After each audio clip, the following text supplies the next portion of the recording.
David Wingo, let's talk about your score for the film Loving.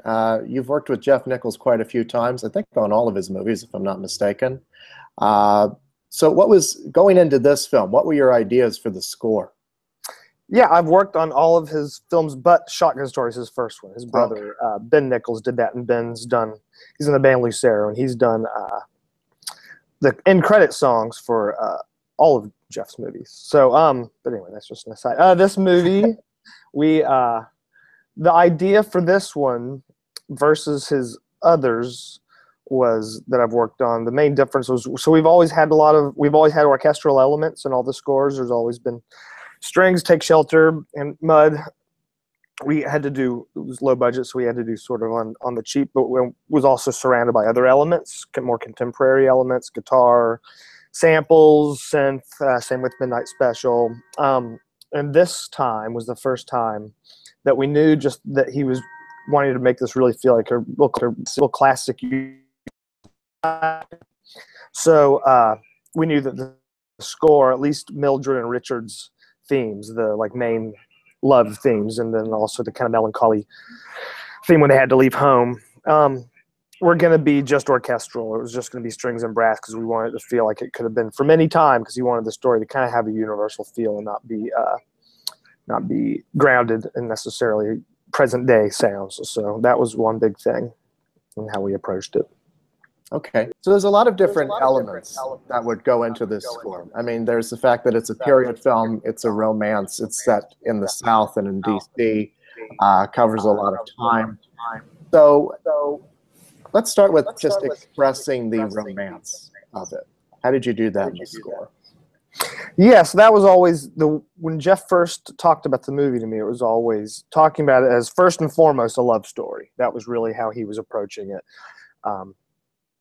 It was his way. He thinks that just capturing the grace and beauty of Richard and Mildred throughout all this was really what the story was to him, and kind of on its own was able to really tell the entire story, just being like the simplicity of just that, like that these are two people that loved each other unconditionally, and that he saw it as being a very just beautiful love story. So that was why, for those main themes, the Richard and Mildred themes that needed to be able to, Jeff's approach is always sort of a less is more approach, both with his writing and with his direction with the acting. And so as we've worked together more, I think I'm able to translate that better every time through my music, understanding that that's how he tells his story, and the music needs to operate in the same way. So we knew from the beginning that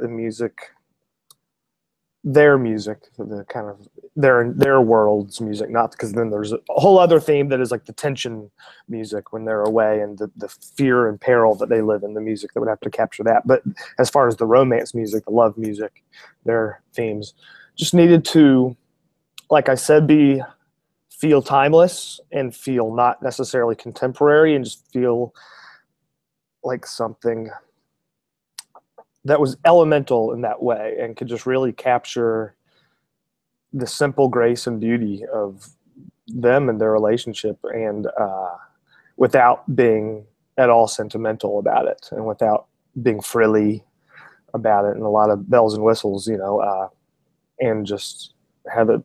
And also with the visuals it was a very lush movie, I feel like, visually, and it felt like kind of a classic American film just visually. So we just wanted the music to be able to really fit into that world and capture a certain amount of beauty and be simple in a lot of ways, really not overstate his case, basically, but still really add to everything else in the film that was just sort of elemental and beautiful.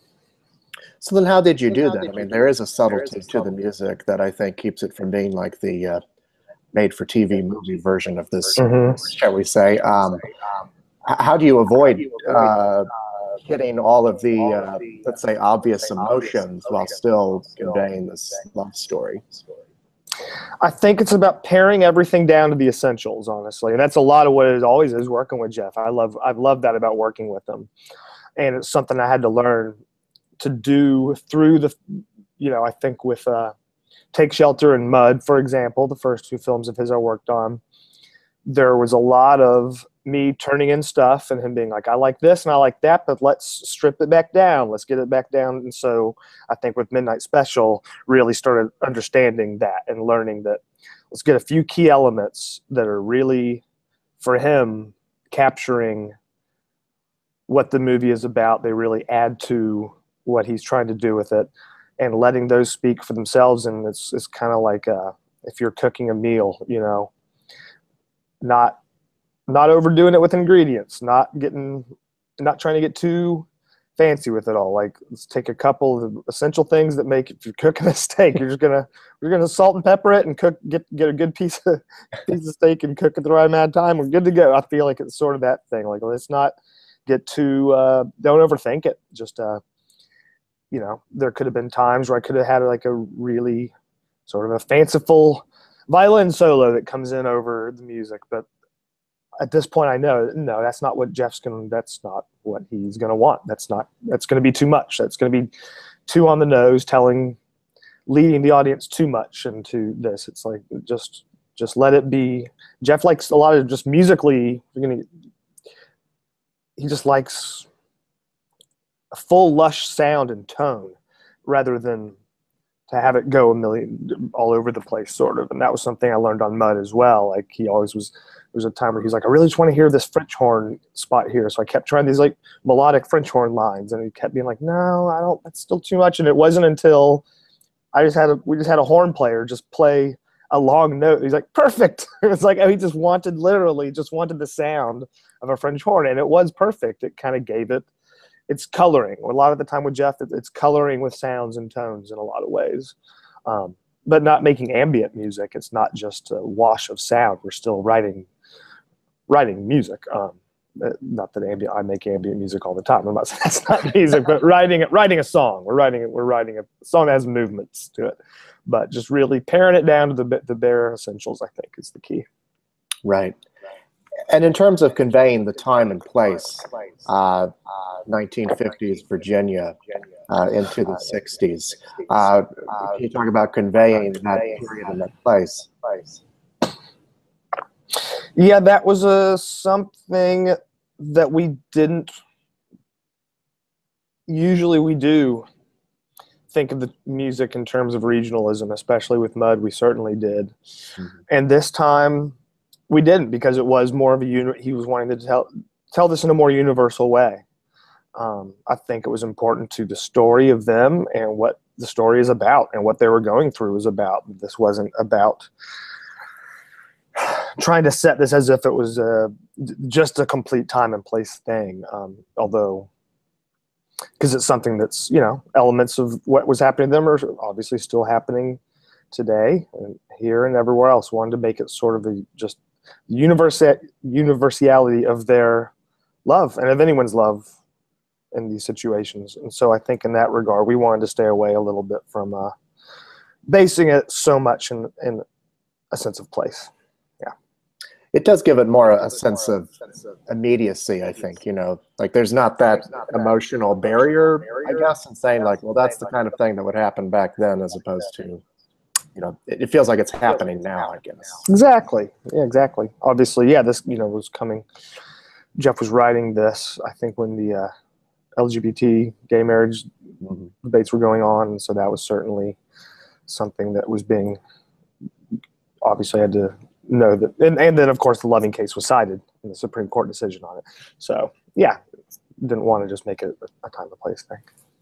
Right. You brought up Midnight Special earlier, and I mean, it's amazing. These two movies came out in the same year, so I'm assuming that made them pretty much back to back.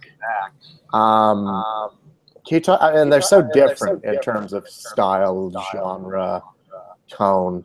Can you talk about going from one to the other? I mean, how do you just switch your brain off, or switch it to a different kind of score? Yeah, we actually, those weren't really straight back to back because Midnight Special didn't come out for a little while after we were finished making it. So there was, I think, a good 10 months in between. I worked on some other projects in that time. So it wasn't just having to switch from one to the other, really. But as far as the difference, That's been the interesting thing about working with Jeff. There's always some commonalities to all the score as far as our approach in the ways I was talking about. But, you know, from Mud to Midnight Special was obviously a huge change. Mud was a pretty Americana type score, but still had orchestral elements, but did base that sort of in regionalism with the guitars and slide guitars and whatnot. And then Midnight Special, obviously, we knew we were going to be kind of doing a influenced by the Spielberg and especially John Carpenter scores. So, yeah, if it had been, but you know, that's what film scoring is. You do one project, and you know the next will be a totally different thing, and you just have that. You know, when I'm done with one thing, you just go back to the blank canvas, and I'm watching a whole different thing, and you're seeing it all in a different way. So that's never really been too much of an issue, having to switch. Mm-hmm. And I guess it helps having you know, some consistency in the filmmaker that you're working with. Can you talk about the benefits of working with someone from film to film to film the way you do with Jeff? Absolutely. That's how I really learned how to score films, was through David Gordon Green. I met Jeff through David Gordon Green. I scored David's student films and then all of his films after that, except for 2. So I think there's been 9 or 10 films. No, maybe not that many. Maybe about that many. Anyway, whatever it is, I've lost count. And so that's how I came up scoring films. The first several films I did were just David. So it was a way of like collaboration with the director is how I learned how to really do this. And so once I started working with Jeff, who I met through David, it was the same thing. Talking about music is takes its own special set of tools, and whenever you're working for the first time with someone, it's sort of like having to translate a language almost, be like to know what they mean when they say they're saying they want a certain feel or sound or emotion. It's also subjective. That might mean one thing to you, and it might mean something. Like sometimes what I think is not at all melancholy to someone else will seem just completely sad. And so it's about learning their vision, really, and how to translate that. And with every time you do it, you can talk about it a lot easier because you have an understanding of what each other means when you say things. And then just understanding his, like I said earlier, his sort of paring everything down to the essentials aesthetic a lot of the way, in the way he works is the way that he doesn't have a lot of dialogue in the films for the most part, and make sure that the dialogue that there is really is impactful and tells the stories, and he likes, you know, lingering on people's faces and letting that tell the story, and Loving had obviously so much of that. So it's really learning how to look at that over time with Jeff and seeing how much the small gestures and the small lines that tell the story, and to not step on them and to accentuate them when necessary, but to really be restrained and really learn what that means with him, because it's not like that with other directors I work with all the time and on other films. So it's about learning everyone's own. Jeff has a definite vision, and all the 4 movies I've worked with him with are so different in terms of their content, but they all do have that same approach. It's all his vision. You can tell that they're Jeff Nichols movies. So I think it's just learning that, and I think it's just going to keep being easier every time, which is the great thing about it. Absolutely. Well, it's a great movie and a great score, and congratulations on it. Thank you so much. Oh, thank you so much. It's good talking to you. Thank you very much.